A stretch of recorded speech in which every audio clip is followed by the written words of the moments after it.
இனிமே கண்ணை மூடிட்டு கடலை எண்ணெய் வாங்கலாம். ஏன்னா மந்த்ரா கடலை எண்ணெய் இதயத்தின் தயாரிப்பு. வறுக்க பொரிக்க ஏன் எல்லா சமையலுக்கும் மந்த்ரா தான். மந்த்ரா கடலை எண்ணெய், அபார ருசி, ஆரோக்கியமான உடல் நலம். தமிழகத்தில் சுற்றுச்சூழலுக்கு கேடு விளைவிக்கும் சீமை கருவேல மரங்கள் அதிக அளவில் பரவி உள்ளன. அதை முற்றிலும் அகற்றக் கோரி மதிமுக பொதுச் செயலாளர் வைகோ 2015ஆம் ஆண்டு மதுரை உயர்நீதிமன்ற கிளையில் வழக்கு தொடர்ந்தார்.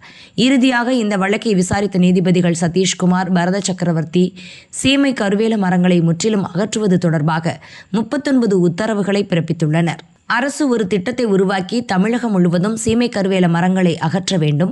அகற்றப்பட்ட இடங்களில் மீண்டும் முளைக்காதவாறு நடவடிக்கை எடுக்க வேண்டும். அந்த இடத்தில் வேறு மரக்கன்றுகளை நட்டு வளர்க்க வேண்டும் என நீதிபதிகள் அறிவுறுத்தியுள்ளனர். சீமை கருவேல மரங்களை அகற்றும் பணிகளை கண்காணிக்க ஓய்வு பெற்ற நீதிபதிகள் தலைமையில் குழு அமைக்கப்பட்டுள்ளது. அந்த வகையில் வட மாவட்டங்களில் பாரதிதாசனும் தென் மாவட்டங்களில் செல்வமும் இந்த பணிகளை கண்காணிப்பர் என நீதிபதிகள் குறிப்பிட்டுள்ளனர். என்று ஆங்கிலத்திலே சொல்லப்படும் வேலிக்காத்தான் என்கின்ற வேலிக்கருவேல நச்சு மரங்களை தமிழ்நாடு பூராவிலும் விவசாயத்தை அடியோடு அழிக்கின்ற வகையிலும் சுற்றுச்சூழலை நாசமாக்குகின்ற வகையிலும் பற்றி படர்ந்து எதிர்காலமே விவசாயிகளுக்கு சூரியமாகிவிடும் என்ற அந்த ஆபத்தை உணர்ந்து 11 ஆண்டுகளுக்கு முன்னர் நான் சென்னை உயர்நீதிமன்றத்தின் மதுரை கிளையிலே நீதியரசர் செல்வம் அவர்களின் அமர்விலே என்னுடைய ரிட் மனுவை பார்ட்டியின் பர்சனாக தாக்கல் செய்தேன்.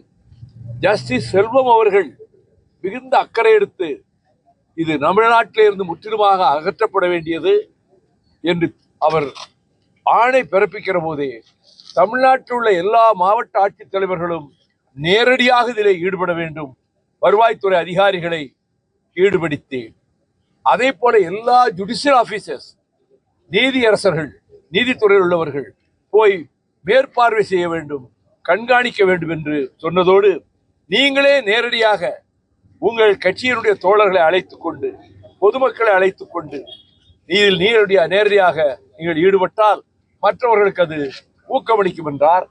அதுபோல 9 மாவட்டங்களில் காலை 7 முதல் இரவு 7 மணி வரையிலும் கடப்பாறை, ரம்பம், அதை வேரோடு கிள்ளி எறிவதற்கு தேவையான சாதனங்கள் அவற்றை வைத்துக் கொண்டு நான் ஈடுபட்டேன். கொளுத்தும் வெயிலும் கூட ஈடுபட்டேன். மிகவும் அதை வரவேற்றார். திரும்ப நான் நீதிமன்றத்துக்கு வந்தபோது பிறகு ஐடிஐ எங்க கவர்னர் மாளிகை சுற்றி இருக்க இடத்துல இருக்க மான்கள்லாம் இது வேறு சீமக்கர்களை அகற்றிட்டா மான்கள்லாம் உயிரோடு இருக்க முடியாது என்று அறிவுக்கு பொருத்தமில்லாத வாதத்தை வைத்து ஒரு ஸ்டே வாங்கினாங்க. அந்த ஸ்டே உடைச்சிட்டோம். சீஃப் ஜஸ்டிஸ் பெஞ்சுக்கே வந்துச்சு.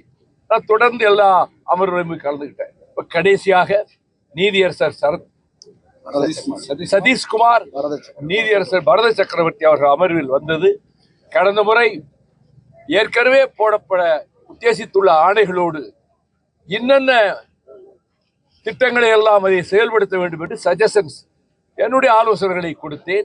இன்றைக்கு நீதியரசர்கள் உங்கள் ஆலோசனைகள் அனைத்தும் ஏற்றுக்கொள்ளப்பட்டு இன்கார்பரேட் செய்யப்பட்டு விட்டது இந்த தீர்ப்பிலே என்று சொன்னார்.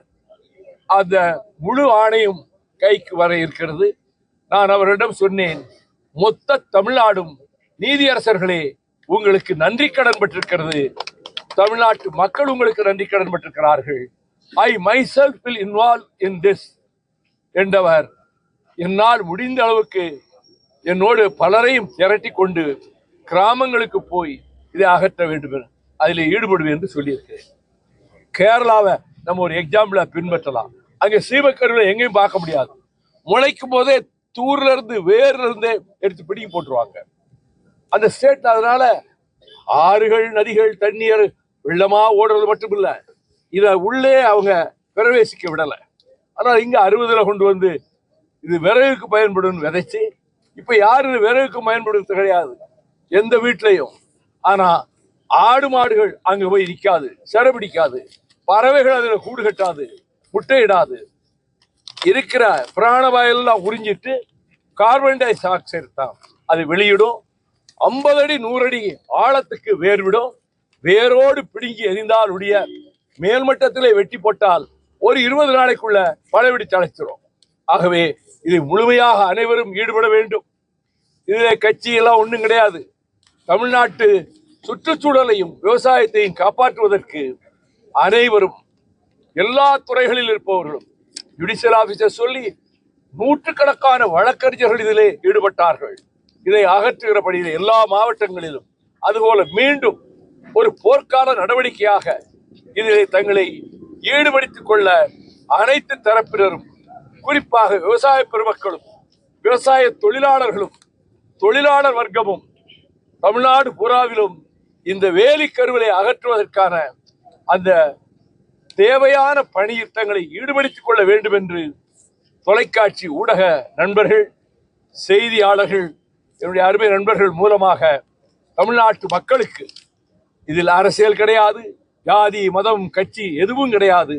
இந்த செந்தமிழ்நாட்டின் எதிர்காலத்தை பாதுகாப்பதற்கும் விவசாயத்தை காப்பாற்றுவதற்கும் சுற்றுச்சூழலை பாதுகாப்பதற்கும் இந்த நீதியரசர்கள் கொடுத்திருக்கக்கூடிய அந்த யோசனைகளை ஏற்றுக்கொண்டு இதிலே தங்களை முழுமையாக ஈடுபடுத்திக் கொள்ள வேண்டும் என்பதையும் என்னுடைய வேண்டுகோளாக வைக்கிறேன். எனக்கு இது மகிழ்ச்சிக்குரிய நாள். 11 ஆண்டுகளுக்கு முன்பு இதற்காக நான் நீதிமன்றத்துக்கு வந்தேன். இன்றும் அவர்கள் தீர்ப்பளிக்கிற போதும் நான் வர வேண்டும் என்று தான் வந்தேன். அவர்கள் நல்ல மலர்ந்த முகத்தோடு இந்த தீர்ப்பை சொல்வதிலே அவர்கள் அவ்வளவு மகிழ்ச்சி அடைகிறார்கள் என்பதை கண்கூடாக பார்க்க முடிந்தது. இதை ஒரு தொடக்கத்திலே சொல்வது வார் ஃபுட்டிங் இதை செய்ய வேண்டும். தேர்தல் நேரத்திலே ஒருவேளை அதிக நாட்கள் அதற்கு நான் போக முடியாது. ஆனால் தேர்தல் முடிந்த பின்னரும் நான் என்னை பொறுத்தமட்டில் என் தோழர்கள் ஆங்காங்கு இதை ஈடுபட செய்துவிட்டு நானே நேரடியாக களத்தில் இறங்கி இந்த பணியில் ஈடுபடுவேன் என்பதையும் நான் தெரிவித்துக் கொள்கிறேன்.